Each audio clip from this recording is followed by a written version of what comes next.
So we have our amazing keynote speaker here. If you were here last night, then you would have heard that he is the first professor, no, the youngest professor at the University of Cambridge. So we have the amazing Professor Jason Arday.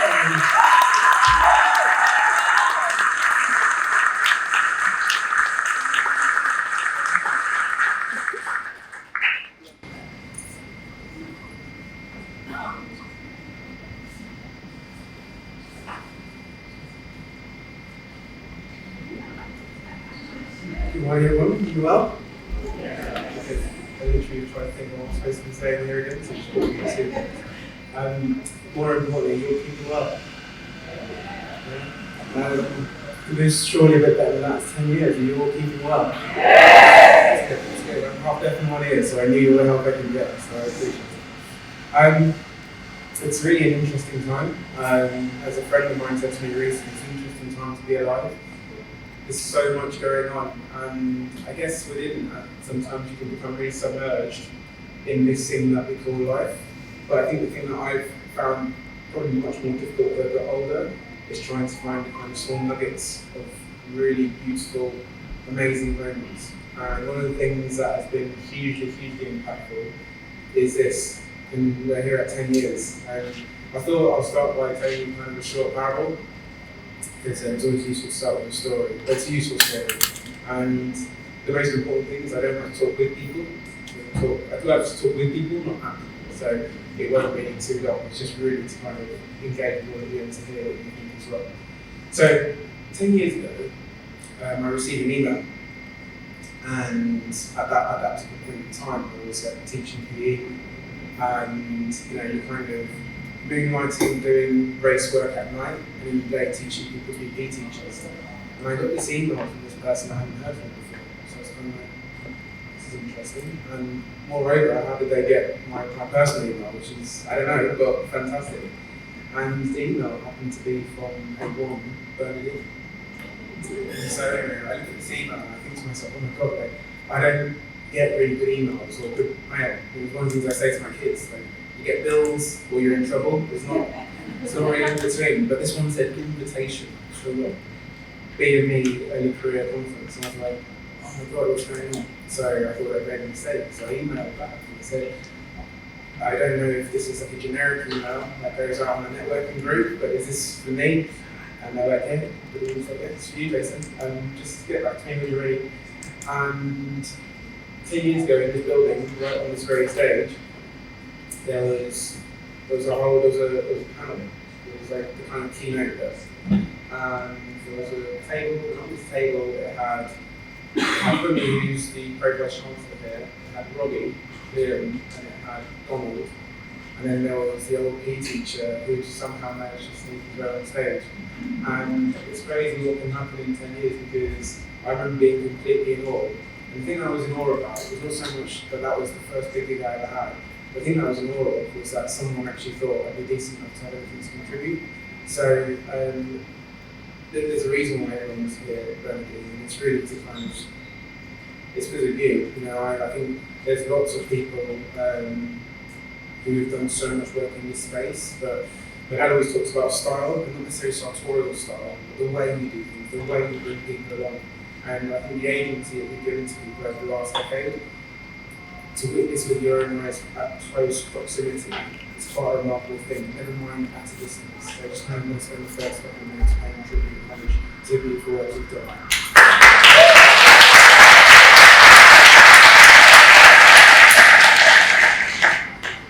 And yeah, it was surreal. And I remember saying to Bernadine afterwards, you stumbled on something. Like I had been chops in the game to even say that. But it was amazing because I met so many people who ended up becoming a huge, huge part of my life. And the most important thing was the ideal, and that whole thing about men being heroes. And admittedly, when I first came into academia, there were some people I really looked up to who so it was disappointing. We'll use that word. And what I was fortunate to find was the right types of people. So I felt fortunate to be people like Marcia, fortunate to be people like Stephanie, fortunate to be all these kind of amazing people who've had such a big impact. And the main thing that they were kind of really grounded in was this idea of how can we mobilise and help people. It was an intrinsic altruistic endeavour, and that was the thing that stuck with me more than anything. And I saw these people as fighters. I saw them as these kind of, they're like a street gang, like a good kind of street gang. Like, I don't know, pre-Woodstock, Santana kind of deciding that, you know what, I'm going to get these street guys together, we're going to put together this kind of band, and we're going to play Woodstock. It was a cool street gang, but you had these people who were like, I don't know, they were like disciples, and they were teachers for the right places. It was almost in a weird way that they were doing, not a weird way, but they were doing God's work. And it was a really powerful thing because, there's a massive disconnect between being an academic and being a decent human being. And then you kind of meet so many people, these types of people, and take a leap from them. You kind of think, right, there is a space for humanity in this thing. It's not all individualism, ego, and vanity. And that was the thing that really stuck with me, and this sense of community. And I guess the reason why community became so significant is because that was a huge part of my upbringing. And you wouldn't know that as a kid, but I pretty much spent all of my childhood in picket lines. So I was being taken to all of these things, whether it be in Brixton, black community groups, different types of people, and you have different types of people from all different types of backgrounds, all chiming in and all being collected in a one singular endeavour. And I guess the paradox of when I came to academia, it wasn't like that. It was individualism and collectivism. And that really struck a chord with me. And like I said, you wouldn't know what you're going to end up doing when you're like 5, 6, 10, 15 years old. But all of those kind of experiences gave me a really good idea of what it should look like. So when you meet these kind of amazing people, and for me, I was very fortunate that all of the people I looked up to were black women, and that really helped me in terms of how it shaped my understanding of the world. And I was really fortunate to end up in Norway. I was just as fortunate to meet the exceptional black and ethnic minority people that I met in academia who are all singular in a collective focus, or singular in an individual focus, but singular in a collective focus, so that this idea of improving everything for everyone. So I had this idea that these people are fighting, and you kind of think of all the fighting that's happened in the last decade. And it's tough, there was a moment, it was 6 years ago now, and you kind of think, okay, they're on a turn, but I guess in a global paralysis, that gives people time to think about maybe the kind of individual they want to be, the type of contribution they want to make to an ever-changing world. And for a moment, people were collective in their thinking. And I remember a good friend of mine saying to me, Jason, how am I in the year? I said, I wouldn't say I'm naive, but you always believe in the idea that human beings, if you're working on generosity of spirit, that human beings are fundamentally good. And I thought to myself, this could be something. And my friend said that Jason's going to be a big backlash. And I was like, I don't know, maybe. It was like, Jason, I work in a bookshop.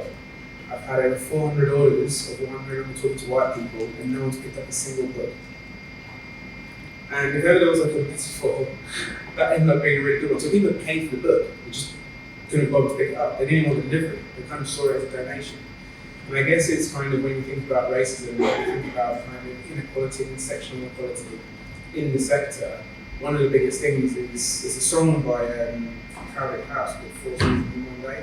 And that's kind of what I think about higher education side.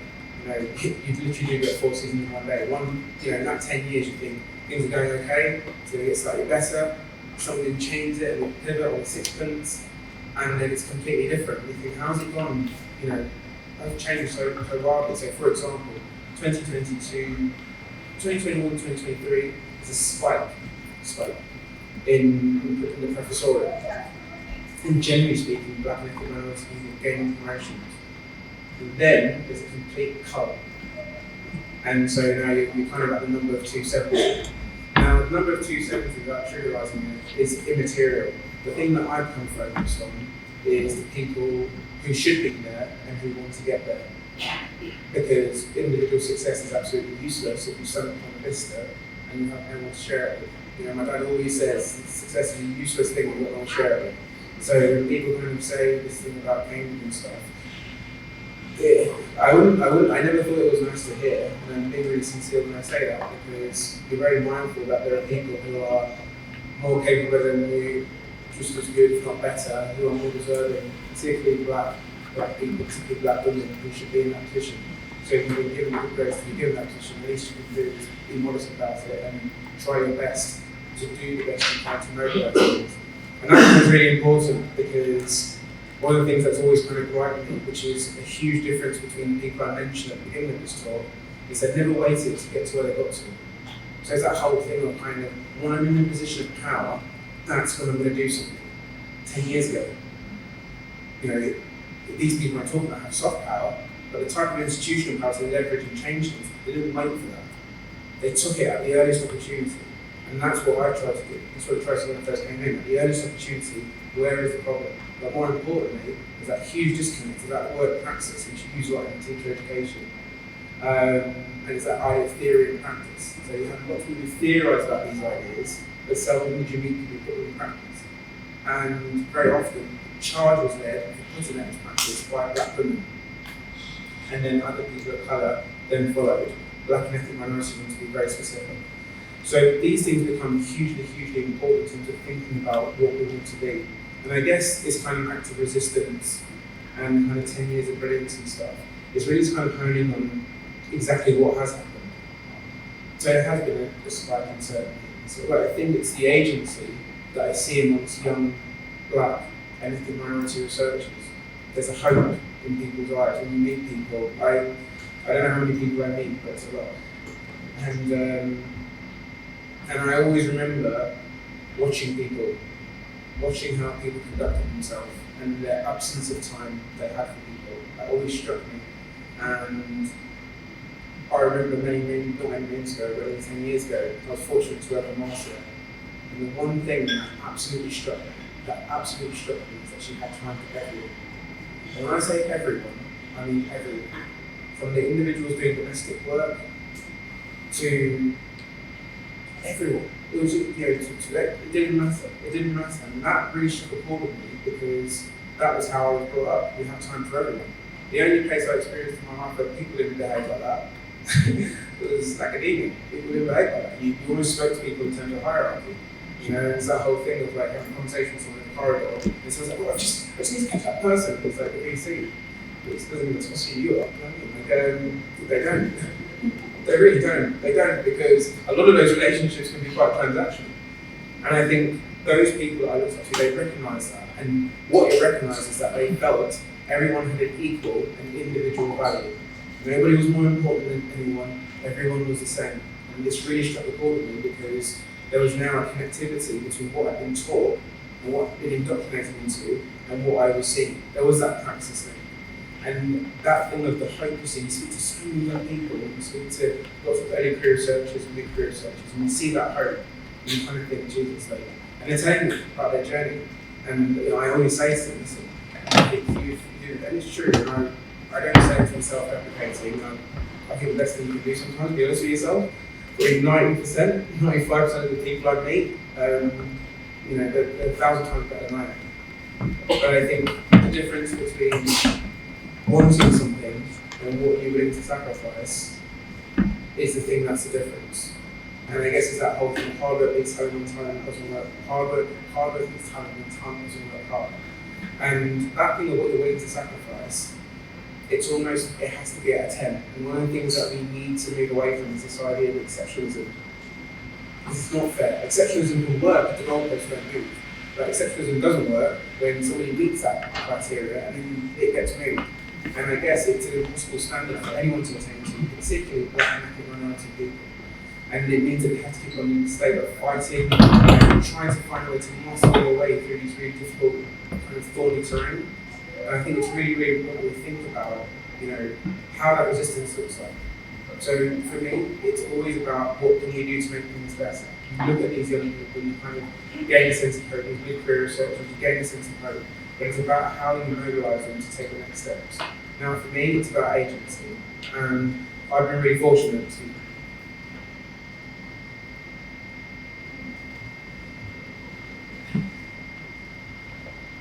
you've changed from the good water to the middle of the thing like a report. Silly idiot. Sorry. I've lost my train of thought. In terms of one of the things that I think is hugely important is really thinking about how we think about brilliance, how we think about exceptionalism. And for me, it's not a case of kind of accolades. That's not where it's at. Where it is at is kind of thinking about how we mobilise these spaces. So I'm fortunate to be in the position I'm in, but there's reality and there's fiction. And the reality of doing these things is that a lot of stuff that happens behind the scenes people don't see. And that's the way it should be. You know, your left hand is that kind of Islamic proverb. Your left hand should show what your right hand is doing. So people don't need to know what's happening. They just need to know something is happening. So when you're speaking to people and giving people this tenets of hope, things are going to change. It's not about changing things at King's, Cambridge, where it's about changing things across the sector, because this isn't something that lasts forever. And it's kind of that Marley kind of I kind of think of the last 10 years, and I think what we've been is a tremendous, or a lot of people have been, it's a tremendous small axe. There was this huge tree 10 years ago, and I'm not ashamed to concede that I thought, I don't know if you can knock that over. I'm not quite sure. With an axe that small, I'm not sure it's actually possible. But I guess the wonders of this world, nothing is impossible. And you have this collective of people who have really been chopping away at this tree, but the odds must be stacked out of their favour. And you take the real solace in that. You really think about what that has looked like and how much you've seen people get onto PhD programs, PhD studentships, funding for Black and ethnic minority students. We're seeing gradual promotions in terms of, they are glacial in terms of that change, but we're still seeing people getting promoted, but there still needs to be these mechanisms change. In professional services, we're seeing that recognised a lot better now, but we still need to see a high proliferation of Black people in senior positions and ethnic minority people in senior positions in professional services. Even thinking about better rights for people who work in those contexts. Even the majority of domestic workers in universities and higher education from Black and ethnic minority backgrounds. Things around pensions, things around mobilising the rights and sick leave and things that they have. These things become hugely important because, as you can all see, this is a pretty clean, nice place, and someone had to put it in the state for us to be able to see. Someone has organised the chairs. Someone has made sure that we have the best of everything today. And those individuals need to be celebrated and recognised and their rights preserved as much as our rights need to be preserved as well. I always make it a job to talk at people with people because I don't want to take 20 minutes of your life and I get back. But I very rarely read off paper, but I'm going to read off this. And it's really fun. I went to go and see a musician a few weeks ago, and it's probably my favourite singer-songwriter of all time. And I thought to myself, when I was given the ticket, I thought, but I don't want to see, this person's a fighter. I don't want to see him like this, because you kind of want to see people in all their kind of splendour and glory. And my mum reminded me of something, and she said, Jason, the thing is, fighters, they do get battle weary, and there's a grace you often have to give them that people like you sometimes don't remember. And I guess that grace, using a metaphorical term, is really important when you think about the people who mobilise this work and the people that are coming who are continuing to do that work. It's so important that we support them. So I'm going to finish on this, and I'll try not to sing it because it's weird not to sing it. Okay. In the clearing stands a boxer and a fighter by his trade, and he carries the reminders of every blood that laid him down or cut him until he cried out. In his anger and his shame, he said, I'm leaving, but the fighter still remains. He still remains. Thank you so much, everyone. I really appreciate it.